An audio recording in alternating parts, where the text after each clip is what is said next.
I'm John from Schroeder Log Home Supply, and I'm here with Chris at his lovely log home on Woodpeckers. We're taking a look at a few things that jump out to me as concerns, questions you might have, and just general technical tips on how to take care of a log or wood home.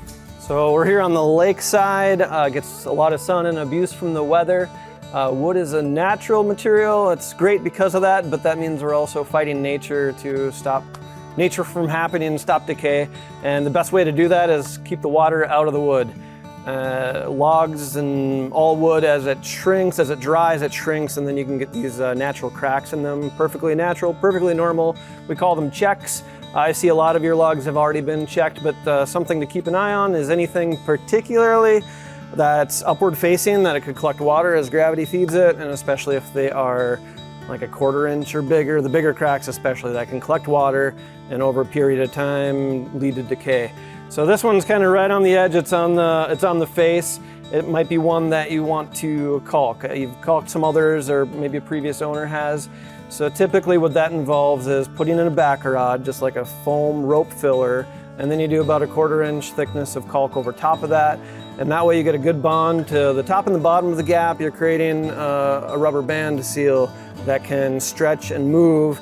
Even if a log is 100 years old, it's still got its natural structure to it. It's still going to expand and contract to some degree with the changes of humidity. And here in our climate, we've got quite the changes of humidity, quite the changes of temperature.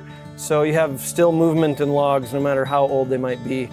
So if you put in a backer rod, caulk over top of it, that way it can keep the water from getting into the cracks, which helps protect them from decay. And then with that proper joint design, you don't just have it tearing away, you don't have it split in the middle. With a proper caulk that can stretch and contract and move with the wood, that's a way to keep the water out. End grain is another thing to keep your eye on. Wood is built like a bundle of straws, and so end grain is the most susceptible. It'll absorb water much more than the side of the wood, just because of the nature of how it's designed and how it feeds nutrients and moisture through the tree when it's alive. It does the same thing when it's dead and laying down. Moisture will go in the end and then feed back into the wood. So you want to protect your log ends. Maintain that end grain with either the stain that you're using, or there are some end grain sealers that are clear protectant you can put right over top of it. So those are some areas to look at on the log ends. As far as the end grains go, I have a nature question for you. Yeah. Woodpeckers. Yeah. We get them pretty often. I think you can see some of the marks in there. I see a few here and there. Is there any way to prevent woodpeckers from getting after your log home? You know, I've heard of a lot of different urban legends on how to take care of them, how to scare them. Nothing that works 100%. There are some sonic devices out there, for better, for worse, that send a sound that might deter them. I've heard of some people say they put hot sauce in the holes, and I don't know if that works or not, but according to one guy, a little hot sauce in there did it. But that's just hearsay. Putting out suet, putting out reflective devices that scare them. The best thing I know how to do is just repair it. I don't know how to stop them completely. One thing, if woodpeckers are really going to town, that could be an indicator that there's insects in the wood, because when you've got woodpeckers, they are either going after food, looking for bugs that are in the wood, so they might be hearing something and going after ants or beetle larvae, something like that. So just make sure that you don't have moisture in the wood. Make sure that there aren't insects in the wood that they're going after. So hopefully that's not the case. They also drill on wood for nesting, which can be quite damaging if they're pileated woodpeckers, especially because they make big holes. I think it's a good idea. You know, you're living in nature and you want to embrace the birds, embrace nature, but protect your logs from nature. I don't know if it's proven or not, but at least my theory and my practice is I leave dead standing trees around the woods. That way they have a more readily available source of nesting for food and for drumming, the other thing that woodpeckers hit on wood for, and even steel siding for that matter. I've had people say that woodpeckers are going after their steel or their composite sidings, and so it's not just wood. But in my opinion, and I'm a bird lover, I don't want to, and it's illegal to shoot them for one. Besides that, I don't want to because I love birds. I like to leave dead trees standing, not by the house, but far enough away where they have easier sources of nesting trees, food source trees, things like that.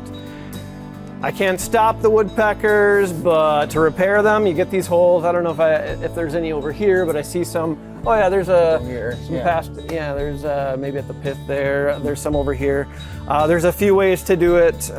Plug the holes. Probably the easiest is to use some of the textured caulks that we have that match your wood color. You can put in a little piece of baccarat and just caulk it, and it can blend in pretty well.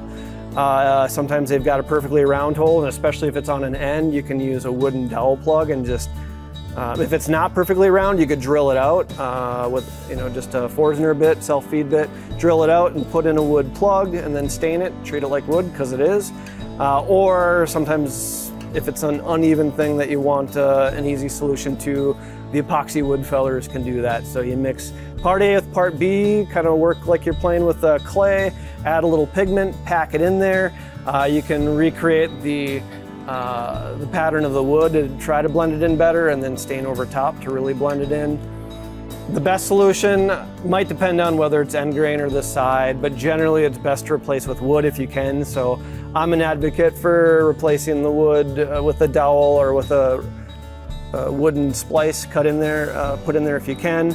But the easiest way would be a textured caulking that you can just put in. We've got a couple different brands that have some great elasticity and blend into the wood well. So that's great, because that answered my next question. I was going to ask about specific caulk for our log home or just a log home outdoor use, and it sounds like you offer that. Yeah, you don't want to use silicone. That's got its place, but generally silicone just is not a good fit for wood. So latex acrylic usually is the base. We've got a couple of different brands that have the elasticity, that have the color match, and some that have a little texture, some that are smooth, some that have a little texture to blend in with the wood better. Yeah, and woodpecker, if it's just one hole or on the side, you put a plug in there, it might even look like a knot for you. But when you get the pileated woodpeckers that are just tearing things apart, that's a little bit more involved. You probably don't want a big caulk patch there. I think that probably splicing in some wood, have a log restoration contractor fill it in for you. I see something over there we could take a look at that might help keep the cold air out of the house in the wintertime. So let's go take a look at that. Sounds great.